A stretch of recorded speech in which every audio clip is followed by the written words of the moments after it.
আপনারা ইতিমধ্যে জেনেছেন জাতীয় নাগরিক পার্টি এনসিপি আত্মপ্রকাশের সময় থেকে আর্থিক ক্ষেত্রে স্বচ্ছতা নিশ্চিত করবার জন্য একটি অর্থনৈতিক পলিসি গ্রহণ করার কথা বলে এসেছে। আমাদের একটি প্রস্তুতি টিম আর্থিক পলিসির ব্যাপারে একটি খসড়া প্রস্তাবনা জাতীয় নাগরিক পার্টির কাছে উত্থাপন করেছে। আমরা আশাবাদী খুব অল্প সময়ের মধ্যে সাধারণ সভার মধ্য দিয়ে আমাদের আর্থিক পলিসির বিষয়ে আমরা চূড়ান্ত সিদ্ধান্ত গ্রহণের দিকে অগ্রসর হতে পারব। আপনার অনুদান আগামীর বাংলাদেশ এই স্লোগানকে ধারণ করে ক্রাউড ফান্ডিং মডেলকে জনসম্মুখে উপস্থাপনের লক্ষ্যে আজকের যে সংবাদ সম্মেলন আমরা আয়োজন করেছি, সেখান থেকে আমরা দৃঢ়ভাবে বলতে চাই, জাতীয় নাগরিক পার্টি এনসিপি একটি স্বচ্ছ জবাবদিহিতামূলক আর্থিক পলিসির মধ্য দিয়ে সংগঠনের আর্থিক আয় ব্যয় বরাদ্দ প্রত্যেকটি বিষয়কে পরিচালনা করবার নীতিগত সিদ্ধান্ত গ্রহণ করেছে। এই আর্থিক পলিসির মধ্যে সংগঠনের আয়ের উৎসসমূহ, ব্যয়ের খাতসমূহ এবং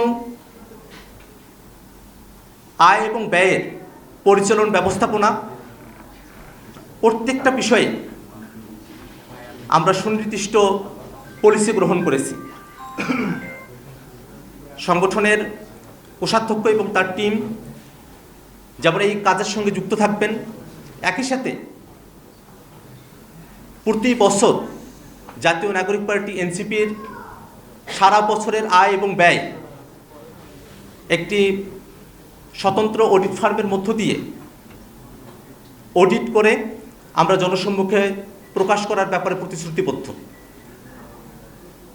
আমরা আশাবাদী যে অভ্যুত্থানের মধ্য দিয়ে আমাদের জন্ম হয়েছে, বাংলাদেশের মানুষেরা যে আশা আকাঙ্ক্ষা তরুণ নেতৃত্বের কাছে ব্যক্ত করেছেন, নতুন বাংলাদেশ বিনির্মাণের এই আকাঙ্ক্ষাকে বাস্তবায়নের লক্ষ্যে বাংলাদেশের নাগরিকগণ দেশে এবং বিদেশে যারা আমাদের সঙ্গে নানাভাবে যুক্ত থাকার প্রত্যয় ব্যক্ত করেছেন, তারা আর্থিকভাবেও আমাদের সঙ্গে যুক্ত হবার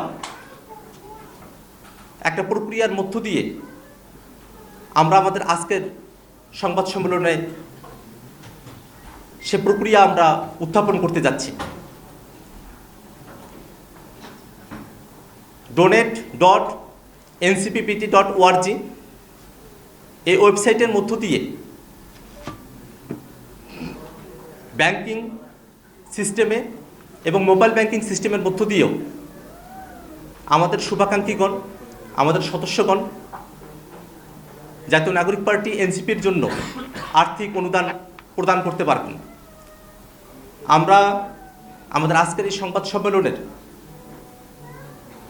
আনুষ্ঠানিক বক্তব্য এবং আমাদের আর্থিক পলিসির